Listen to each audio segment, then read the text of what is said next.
kíyèsára tó bá bẹ̀rẹ̀ má ṣàfihàn lẹ́kọ̀ọ́ ilé ẹ̀kọ́ ìlú ẹ̀kọ́ ìlú omi ìlú ọlọ́ba olókìkí ẹ̀kọ́ àkété òtiwa ẹ̀kọ́ Èkó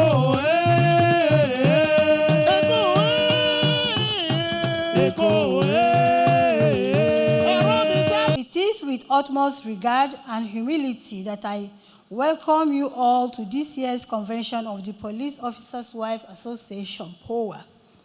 This convention is an occasion held annually, basically for continuous growth of its members. It is an occasion that brings together all police officers' wives, both serving officers' wives and the wives of those who lost their husbands at the point of discharging their duties. Police Officers' Wives Association is a non-governmental organization with the objective of alleviating the challenges faced by the wives, widows, orphans, and children of police officers within the police community and the border society. Our vision is mainly to improve the welfare of police officers and their families, and also to support community development. The theme of this year's gathering is Unlocking Power Potentials and Transformational Leadership. This theme is carefully selected to charge you up to aspire to greater heights. Transformational leadership focuses on aspiring and motivating followers to achieve extraordinary results by fostering a shared vision, promoting innovation, and building trust through transparency and integrity. A transformational leader fosters a positive and productive environment, driving growth and change within the organization and communities. To unlock potentials, the following are identified traits. Number one, identifying and nurturing individual strengths, empowering team members to take ownership, fostering a culture of innovation and learning. The fourth one is providing guidance and mentorship. This approach enables individuals to grow, develop, and reach their full potentials, driving collective success and positive impact. It is obvious we all have special qualities embedded in us individually, but the problem is how to harness such potential, and this is the vision that moves Powa as we try our best to encourage our women in any way we can to reach their full potentials. Unlocking one's potential is a journey that requires continuous self-improvement, growth, transformation, embracing challenges, and pushing beyond our comfort zone. Police Officers' Wives Association is an organization that believes in a nurturing environment, transformational practices, and the importance of collective impact. To this effect, we have held empowerment programs in various states. Since my resumption of office, where over 3,000 women, widows, orphans, and physically challenged persons receive various items such as sewing machines, grinding machines, wheelchair, ovens, starter packs, and relief materials for flood victims. All these are in line with my 3-point agenda, which are education for development, quality healthcare delivery, and better life for all. Finally, with utmost humility, I wish to appreciate the Executive Governor of Lagos State, His Excellency Governor Babajide Sanwo-Olu, for his invaluable support to the success of this convention.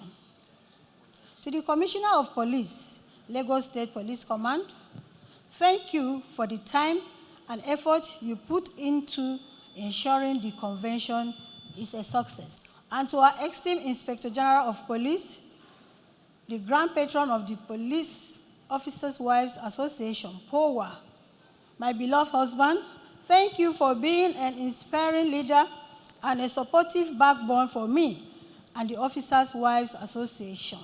Finally, to everyone here present, we cannot thank you enough for being part of this success story. Once again, I welcome you all to this year's special convention, and I urge you all to make the best use of this opportunity to explore your potentials. Thank you all for coming, and God bless you. Ladies and gentlemen, the National President of Powa, Dr. Mrs. Elizabeth Ekbetoku. I think we can make it louder. Let's make it louder.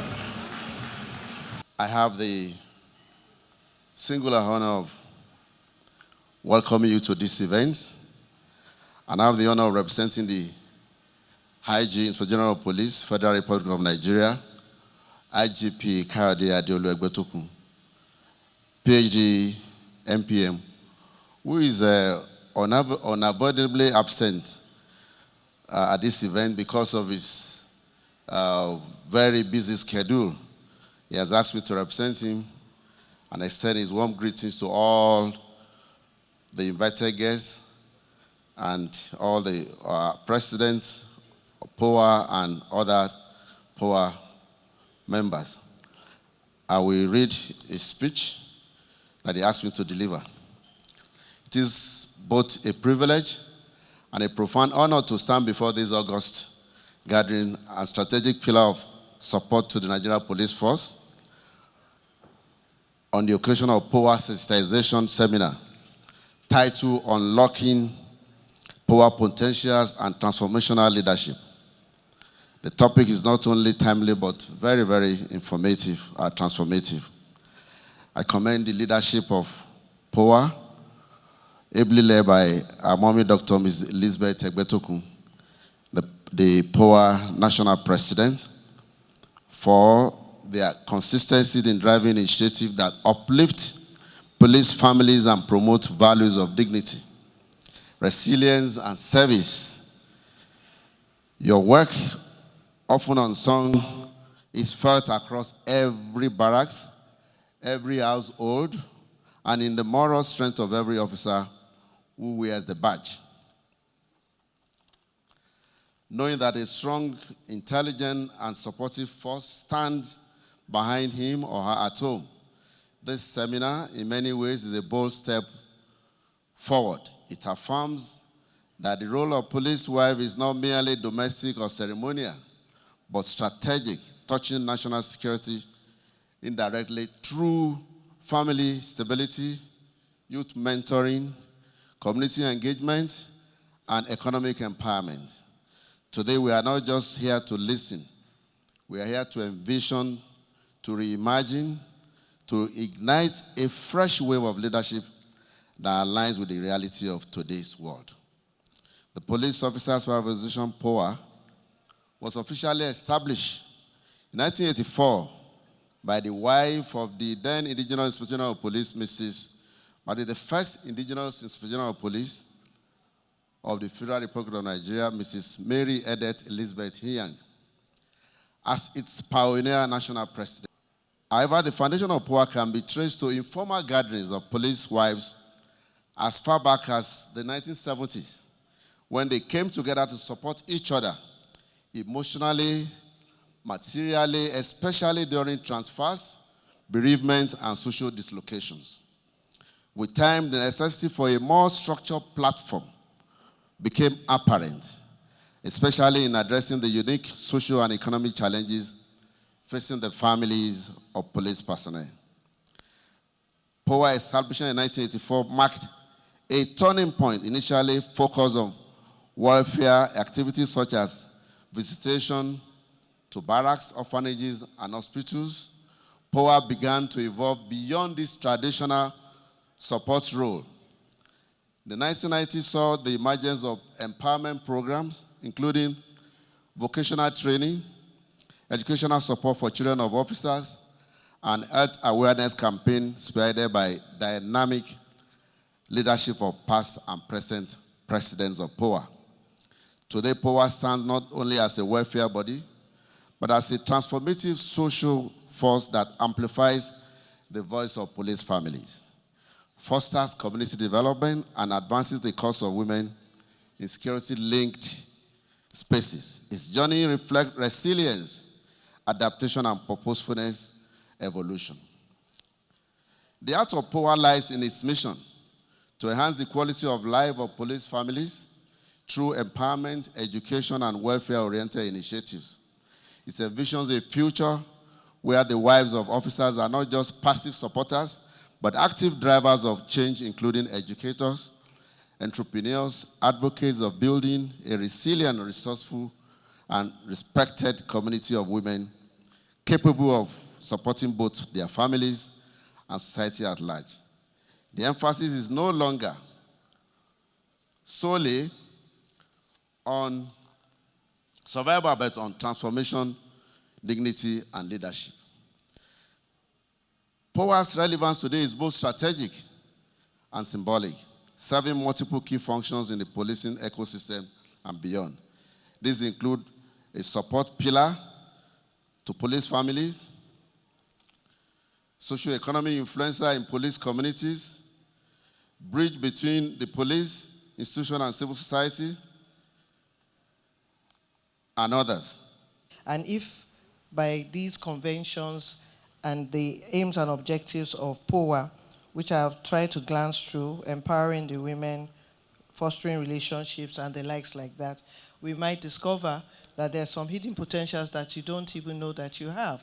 A lot of women are seated, beautifully dressed inside this hall, will not know that some of them are very good when it comes to speaking academically. Some of them are very good when it comes to dressing people like me up. Some of them are very good in counseling other women out there. And some of us are very good when it comes to empowering and training and lifting ourselves up. And that is one thing that I've discovered during my tenure as First Lady of Lagos State, discovering a lot of potentials, allowing them to release their potentials as much as possible. Some of them are shy.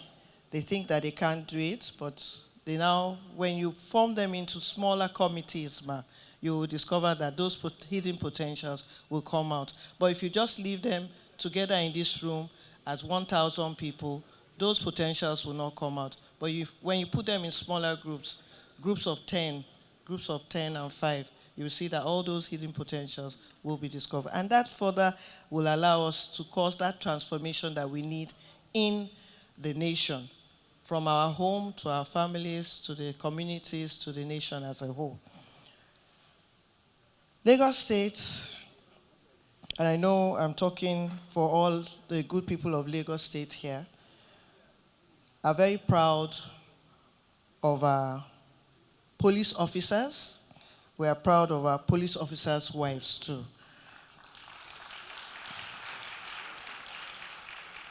On many occasions, when they interact with us, the Committee of Wives of Lagos State officials, we always send them back home to please greet their spouses, because we know the wonderful work that they're doing out there. There was a day the Lagos State chapter of the Powa came to meet us, and we had a competition, and it had to do with a singing competition. So we were throwing it at each other, You sing a song, I sing a song. And guess who won? Powa. I'll say people report a lot. People report a lot. We get lots and lots of reports. The issue is, do they follow through? We have a problem in that regard. People come forward to report, and when it's time to go testify in court, some people back out.